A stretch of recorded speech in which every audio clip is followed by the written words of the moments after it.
Given how poorly the LSAT went for those taking it remotely with Prometric, I'm recommending that everyone who can take it in person if possible.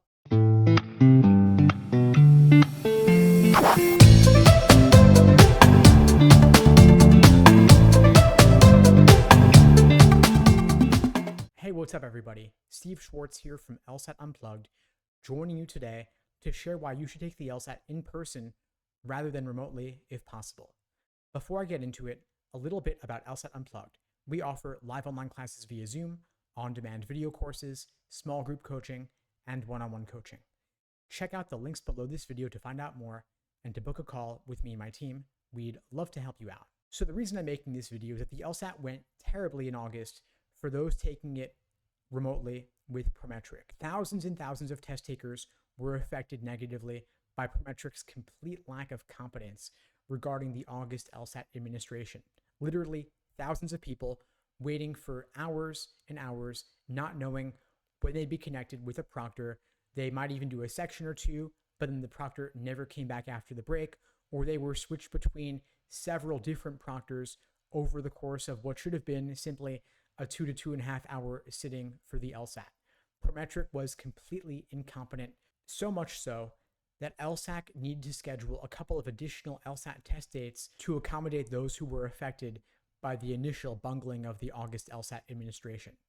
The retakes went a bit better, but I'm still skeptical of Prometric's ability to handle thousands of test takers taking the LSAT simultaneously over just a couple of days.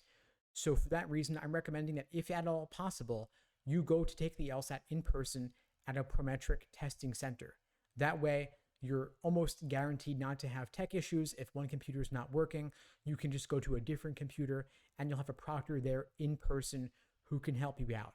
Of course, there are never any guarantees in life, but given that the vast majority of those taking it in person had a smooth testing experience, but those taking it remotely from home did not have a smooth testing experience, broadly speaking, I'm recommending that if at all possible, you take the LSAT in person at a Prometric testing center. Now, if you are unable to take it in person, if your accommodations require you to take it remotely, or if you can't get to an in-person testing center or your home environment is just a lot more comfortable for you, I totally get it. If you are in that situation, I recommend taking the LSAT first thing in the morning, if at all possible. I'm talking here 9 a.m. or earlier, if possible. The reason being that problems tended to get worse and worse over the course of the day as Prometric got backed up more and more. If you're on the East Coast, you could be done with the LSAT by the time people on the West Coast are just getting started, and that way you are better able to avoid Prometric being overloaded by having too many test takers at the exact same time.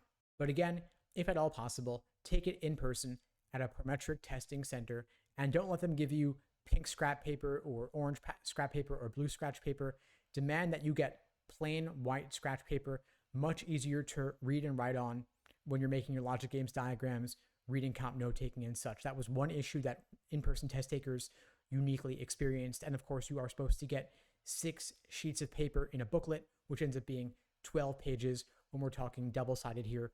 More than enough scratch paper, but not all proctors are aware of the unique LSAT rules. So do demand your rights as a test taker. Be polite but firm, and ask to call LSAC to confirm things. If you can, of course, expect wait times. Have LSAC's phone number ready to go, whether you're taking it remotely or in person, just in case of any issues.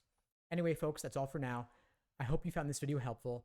If you did, please do me a favor, share it with someone who needs to see it. Maybe you know another person taking the LSAT who's considering in person or remote.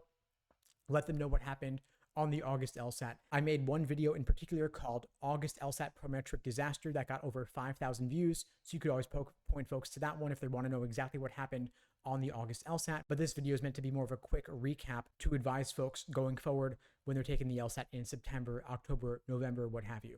So anyway, folks, again, hope you found it helpful. In the meantime, I'll wish you all the best and take care.